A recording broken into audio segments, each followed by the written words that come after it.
সজ্ঞানে বিশেষ কোন বিপদ আপদ মুসিবত না হলে আমি আলহামদুলিল্লাহ এই আমলটা কখনো ছাড়ি না। কোরআনে কারীমের শেষ 3টি সূরা, এই সূরাগুলো আয়তনে অনেক ছোট ছোট। সূরা ইখলাস, যেটাকে আমরা কুল হুয়াল্লাহ সূরা বলি, সূরা ফালাক এবং সূরা নাস, এই 3টি সূরা হলো গোটা কোরআনে যত বিশেষ ফজিলতপূর্ণ বিশেষ মর্যাদাপূর্ণ সূরা আছে তার মধ্যে থেকে অন্যতম। এই 3টি সূরার মর্যাদা অনেক বেশি। আমি শুধুমাত্র এই 3টি সূরা সম্পর্কে সংক্ষেপে ফজিলত এবং মর্যাদা এবং কখন কখন আমাদের পাঠ করার নির্দেশ আল্লাহ তাআলা দিয়েছেন, কেন দিয়েছেন সে বিষয়ে কথা বলার পর এই সূরাগুলোর প্রত্যেকটির সংক্ষিপ্ত ব্যাখ্যা অনুবাদে আমরা চলে যাব ইনশাআল্লাহ তাআলা। সম্মানিত উপস্থিতি, সূরা ইখলাস, সূরা ফালাক, সূরা নাস, সূরা কুল হুয়াল্লাহ, সূরা কুল আউযু বিরাব্বিল ফালাক, সূরা কুল আউযু বিরাব্বিন নাস, কোরআনে কারীমের এই শেষের 3টা সূরা এমন 3টা সূরা যে আমাদের প্রিয় নবী সাল্লাল্লাহু আলাইহি সাল্লাম সারা দিনে সবচেয়ে বেশি সংখ্যক বার যেই সূরাগুলোকে ওয়াজিফা হিসাবে আমল হিসাবে পড়ার নির্দেশ দিয়েছেন কোরআনে কারীমের, সেই সূরাগুলো হলো এই 3টা সূরা। এই 3টা সূরা দিনে এবং রাতে যত বেশি সংখ্যক বার পাঠ করতে হয়, অন্য কোন সূরা এমনকি অন্য কোন দোয়া এত বেশি সংখ্যক বার পাঠের নির্দেশ কোরআনে অথবা হাদিসে কোথাও দেওয়া হয় নাই। তাহলে এই 3টা সূরার মর্যাদা, এর কি মর্তবা, এর কি বৈশিষ্ট্য, এর কি মাহাত্ম্য আছে সেটা বুঝবার জন্য আর কিছুর প্রয়োজন নাই। এই একটি কথা যথেষ্ট যে দিন এবং রাত 24 ঘন্টার ভিতরে কোরআনে কারীমের এই শেষ 3টা সূরা, সূরা ইখলাস, সূরা ফালাক, সূরা নাস, এগুলোকে যত বেশি সংখ্যক বার নবী সাল্লাল্লাহু আলাইহি সাল্লাম পড়ার নির্দেশ দিয়েছেন, তিনি নিজে পাঠ করতেন, এত বেশি সংখ্যক বার অন্য আর কোন দোয়া, আর কোন সূরা, আর কোন আয়াত, আর কোন কিছু পাঠ করার নির্দেশ আমাদেরকে কোরআন হাদিস দেয় নাই। এখান থেকে এই 3টার সূরা যে আল্লাহর কাছে কত গুরুত্বপূর্ণ, নবী সাল্লাল্লাহু আলাইহি সাল্লামের কাছে কত গুরুত্বপূর্ণ যে রিপিটেডলি এত বেশি সংখ্যক বার পাঠ করার নির্দেশ দেওয়া হয়েছে, এটা পরিষ্কারভাবে বোঝা যায় কি যায় না বলেন? সম্মানিত ভাইরা আমার, এই 3 সূরা দিন এবং রাত সব মিলিয়ে আমাদের প্রিয় নবী সাল্লাল্লাহু আলাইহি ওয়াসাল্লাম 3 জায়গায় তিনি 3 সময় এই সূরাগুলো পাঠ করতেন। একটা হলো সকাল এবং সন্ধ্যায় নবী করিম সাল্লাল্লাহু আলাইহি ওয়াসাল্লাম 3 কুল পড়তেন। এটাকে সংক্ষেপে বলা হয় 3 কুল। যেহেতু 3 সূরার শুরুতে কুল শব্দটা আছে, এজন্য সংক্ষেপে বলা হয় 3 কুল। এই 3 কুল ইখলাস, ফালাক, নাস, এই শেষের 3টা সূরা কোরআনের, এই 3টা সূরাকে আমাদের প্রিয় নবী সাল্লাল্লাহু আলাইহি ওয়াসাল্লাম সকাল সন্ধ্যায় পড়তেন। সকাল এবং সন্ধ্যার পাশাপাশি তিনি রাতে ঘুমানোর আগে আবার পড়তেন। আরেকটা টাইম হলো 5 ওয়াক্ত নামাজের পরেও তিনি পাঠ করতেন। সকাল এবং সন্ধ্যা এবং রাত এই সময়গুলোতে পড়তে হয় প্রত্যেকটা 3 বার করে। 3 বার পড়লে কি লাভ হয়? নবী করিম সাল্লাল্লাহু আলাইহি ওয়াসাল্লামের পরিষ্কার হাদিস রয়েছে, যদি কেউ সকালে 3 কুল 3 বার করে পাঠ করে, সূরা ইখলাস 3 বার, সূরা ফালাক 3 বার, সূরা নাস 3 বার যদি কেউ পাঠ করে, সন্ধ্যার আগ পর্যন্ত সারা দিনের জন্য ওই পাঠকারী ব্যক্তি আল্লাহ তাআলার জিম্মায়, আল্লাহর হেফাজতে, আল্লাহর নিরাপত্তায় সে চলে যায়।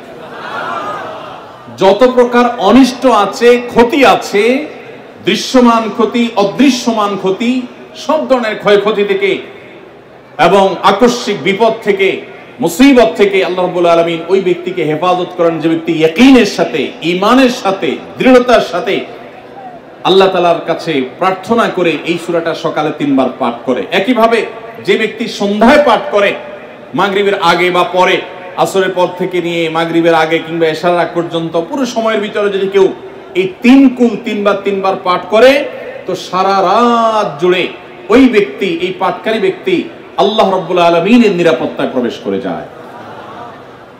একইভাবে আমাদের প্রিয় নবী সাল্লাল্লাহু আলাইহি সাল্লাম প্রত্যেক 5 ওয়াক্ত নামাজের প্রত্যেক ওয়াক্তের পর এই 3 কুল পাঠ করতেন একবার সূরা ইখলাস, একবার সূরা ফালাক, আর একবার সূরা নাস। তাইলে মোট দিন এবং রাতে কয় জায়গায়, কয় টাইমে এই সূরাগুলো পাঠ করতে হয়? 3 টাইম। একটা হলো সকাল সন্ধ্যায়, আরেকটা হলো রাতে শোয়ার আগে, আরেকটা হলো 5 ওয়াক্ত নামাজে। 5 ওয়াক্ত নামাজের পরে একবার করে, একবার সূরা ইখলাস, একবার সূরা ফালাক, একবার সূরা নাস। ফজরের পরে, আবার যোহরের পরে, আবার আসরের পরে, আবার মাগরিবের পরে, আবার এশারের পরে। তাহলে দিন এবং রাত 24 ঘন্টায় এই 3 কুল কত বেশি গুরুত্বপূর্ণ হলে কোরআনের অন্য কোন সূরা, অন্য কোন আয়াত এত বেশি জায়গায় এত বিভিন্ন জায়গায় বিভিন্ন সময়ে নবী সাল্লাল্লাহু আলাইহি ওয়াসাল্লাম এত সংখ্যকবার আমাদেরকে পাঠের নির্দেশ দেন নাই। এখান থেকে বোঝা যায় এই সূরাগুলো কত গুরুত্বপূর্ণ, কত প্রয়োজনীয় এবং কত ফজিলত এবং মর্যাদাপূর্ণ। ভাইরা আমার, দিন এবং রাত 24 ঘন্টার ভিতরে 3 সময়ে এই সূরাগুলো মোট কতবার পাঠ করা হয় আসুন আমরা হিসাব করি। সকাল, সন্ধ্যা এবং রাতে 3 বার করে যদি পাঠ করা হয় তাহলে কয়বার হলো? 9 বার করে। সকালে 3 বার, সন্ধ্যায় 3 বার, রাতে 3 বার, তাহলে মোট কয়বার হলো? 9 বার। আর 5 ওয়াক্ত নামাজের পরে 5 বার, কয়বার হলো? 9 আর 5 কত? 14। সূরা ইখলাস দিনে কয়বার পড়তে হয়? কমপক্ষে 14 বার পাঠ করা সুন্নাহ। সূরা ফালাক দিনে 14 বার পাঠ করা সুন্নাহ। সূরা নাস দিনে 14 বার পাঠ করা এটা সুন্নাত নবী সাল্লাল্লাহু আলাইহি সাল্লামের। এই আমলটা আমরা অনেকে জীবনে আজকে প্রথম শুনেছি, অনেকে হয়তো আগে থেকে জানি। আমি এই ফজিলত এবং মর্যাদার কথা যে বললাম, আল্লাহ নবী সাল্লাল্লাহু আলাইহি সাল্লাম যে বলেছেন সকালে পড়লে সারা দিন, সন্ধ্যা পড়লে সারা রাত, রাতে শোয়ার সময় পড়লে, বিশেষ করে রাতে মানুষ ঘুমন্ত অবস্থায় নানা রকমের ক্ষয়ক্ষতির আশঙ্কা থাকে, এই সব ধরনের ক্ষয়ক্ষতি থেকে আল্লাহর নিরাপত্তা এসে চলে আসে। আল্লাহ তার হেফাজতের জিম্মাদারি নিয়ে নেন, দায়িত্বশীল হয়ে যান। সবকিছু থেকে যথেষ্ট, সবকিছু থেকে আল্লাহ তাআলা তাকে নিরাপদ করে দেন। এই বিশ্বাস, এই ইয়াকিন নবী সাল্লাল্লাহু আলাইহি সাল্লামের কথার প্রতি আমাদের আছে না নাই?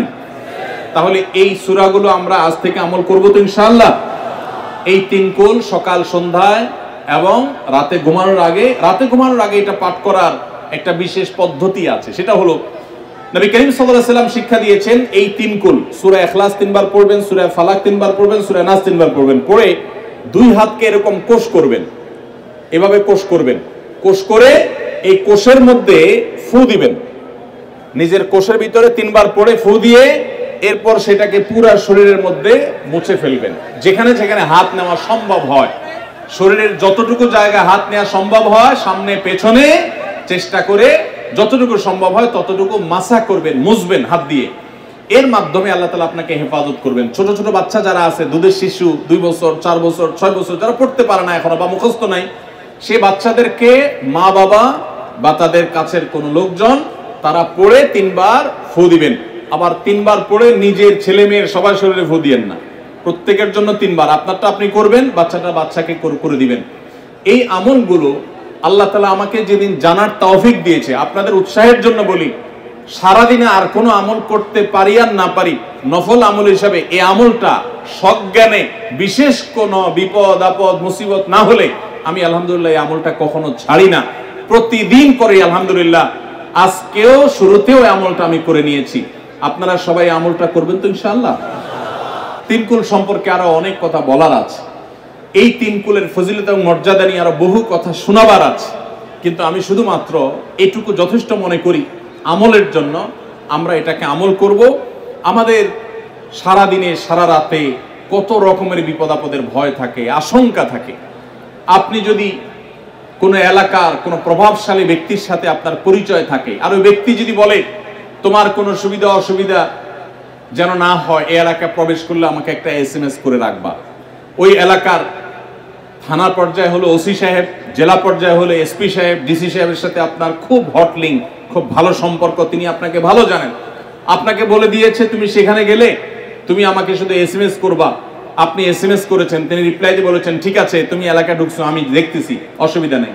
ওই এলাকায় আপনাকে কেউ ডিস্টার্ব করলে, কেউ আপনার ক্ষতি করতে চাইলে, কেউ অসুবিধা করতে চাইলে আপনার কোনো ভয় হবে?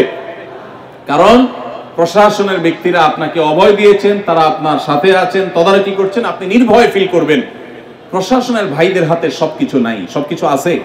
তারা চাইলে সব ক্ষতি থেকে আপনাকে বাঁচাতে পারবেন না। হ্যাঁ, তারা চেষ্টা করবেন, এটা ঠিক। এইটুকুর কারণে যদি আপনার এত আস্থা তৈরি হয়, তো আরশে আজিমের মালিক স্বয়ং আহকামুল হাকিমিন আল্লাহ রাব্বুল আলামিন, যার হাতে মানুষের জীবন, যার হাতে মানুষের মৃত্যু, যার হাতে মানুষের সকল লাভ, সকল ক্ষতি, সকল কল্যাণ, সকল অকল্যাণ, সেই আরশের মালিক বলছেন তুমি সকাল এবং সন্ধ্যায়, রাতে শোয়ার সময় এই 3 কুলের আমল যদি তুমি করো, তো আল্লাহ রাব্বুল আলামিন স্বয়ং তোমার সব কিছু থেকে তোমার জন্য যথেষ্ট হয়ে যাবে। তোমার কোনো কিছুর প্রয়োজন হবে না। আল্লাহর কথার প্রতি যদি ইয়াকিন থাকে, নবী সাল্লাল্লাহু আলাইহি ওয়াসাল্লামের হাদিসের প্রতি যে বিশ্বাস থাকে যদি, তাহলে ইনশাআল্লাহ আজ থেকে আমরা কেউ, আমল পর্দা আলের মা বোনরা যারা শুনছেন, আমরা যারা শুনছি, এই আমলটা ছাড়বো না ইনশাআল্লাহ। সবাই আমল করবো তো ইনশাআল্লাহ। তাহলে 3 কুল 3 টাইমে দিনে মোট 14 বার এটা আমরা পড়ব। এখন পড়ার ক্ষেত্রে আবার একটা সমস্যা হলো, এই টাইপের আমলগুলো আমরা পড়ি খুব তাড়াহুড়া করে। যেমন সুবহানাল্লাহ 33 বার, আলহামদুলিল্লাহ 33 বার, 5 ওয়াক্ত নামাজের পরে আল্লাহু আকবার আছে না নাই? এগুলো সাধারণত কিভাবে পড়ে মানুষ বলেন? আমরা তো সবাই এ রোগের রোগী। কিভাবে পড়ি আমরা বলেন? সুবহানাল্লাহ সুবহানাল্লাহ সুবহানাল্লাহ সুবহানাল্লাহ সুবহানাল্লাহ সুবহানাল্লাহ সুবহানাল্লাহ। তো আপনি সুবহানাল্লাহ আলহামদুলিল্লাহ যদি তাড়াহুড়া করে পড়েন, তো এই সুবহানাল্লাহ আলহামদুলিল্লাহ যে মর্যাদা আপনার পাওয়ার কথা, তাড়াহুড়ার কারণে সেই মর্যাদা পাবেন না। মহব্বতের সাথে পড়বেন, অর্থ বুঝে। সুবহানাল্লাহ সুবহানাল্লাহ সুবহানাল্লাহ আলহামদুলিল্লাহ আলহামদুলিল্লাহ। কোয়ালিটি মেনটেন করবেন। দেখেন, আমাদের মুসলমানদের, গোটা দুনিয়া জুড়ে মুসলমানদের একটা বড় ত্রুটি হলো যে আমরা আজকাল কোনো কাজে, সেটা দুনিয়ার কাজ হোক আর আখিরাতের কাজ হোক, সব কাজেই আমরা তাড়াহুড়া করে কোয়ালিটিটা নষ্ট করে ফেলি। আমরা কোয়ালিটিটা ঠিক রাখি না। আমার আফসোস লাগে অমুসলিম প্রধান দেশগুলোতে যখন যাই বা তাদেরকে যখন দেখি যে তারা কাজের মধ্যে কোয়ালিটিটা ঠিক রাখে, যেটাই করে কোয়ালিটি ঠিক রাখে, অথচ এই নির্দেশ আমাদেরকে আমাদের রাসূল দিয়েছেন, ইন্নাল্লাহা ইউহিব্বু ইযা আমিলা আহাদুকুম আমালান আইয়ুতকিনাহু। আল্লাহ পছন্দ করেন বান্দা যেই কোনো কাজ করুক, আমালান আই আমালিন, যে কোনো কাজ করুক, সেটা দুনিয়ার কাজ হোক, সেটা আখিরাতের কাজ হোক, সুদৃঢ়ভাবে করবে, সুন্দরভাবে করবে, উত্তম রূপে করবে, এটা আল্লাহ তাআলা পছন্দ করেন। আর আজকাল আমাদের অবস্থা কি? আমাদের অবস্থা হলো যে আমরা তাড়াহুড়া করি। ভাইরা আমার, এই তাড়াহুড়া করে কোয়ালিটি নষ্ট করা যাবে না, বরং 3 কুল যতবার যেখানে পড়তে বলা হয়েছে মহব্বতের সাথে আস্তে আস্তে পাঠ করবেন। আল্লাহ আমাদের সবাইকে আমলের তৌফিক দান করুন, আমিন। ভাইরা আমার, তাহলে 3 কুলের ফজিলত জানলাম আমরা, কখন কতবার পাঠ করব, কেন পাঠ করব, তার উপকারিতা কি সেটাও আমরা জানলাম। আমাদের ছোট্ট একটা বই আছে রাসূলুল্লাহ সাল্লাল্লাহু আলাইহি ওয়াসাল্লামের সকাল সন্ধ্যার দোয়া ও জিকির। সেখানে সকাল সন্ধ্যা নবী সাল্লাল্লাহু আলাইহি ওয়াসাল্লাম যে জিকির, দোয়া জিকিরগুলো করতেন সেগুলো দেওয়া আছে চটি বই। এগুলো অনলাইন থেকে ডাউনলোড করেও পড়তে পারেন, টাকা দিয়ে কেনারও প্রয়োজন নাই। সেগুলোর মধ্যে এই আমলটা সর্বাগ্রে গুরুত্বের সাথে শুরুর দিকে এটা রাখা আছে। আমরা চেষ্টা করব আমলের।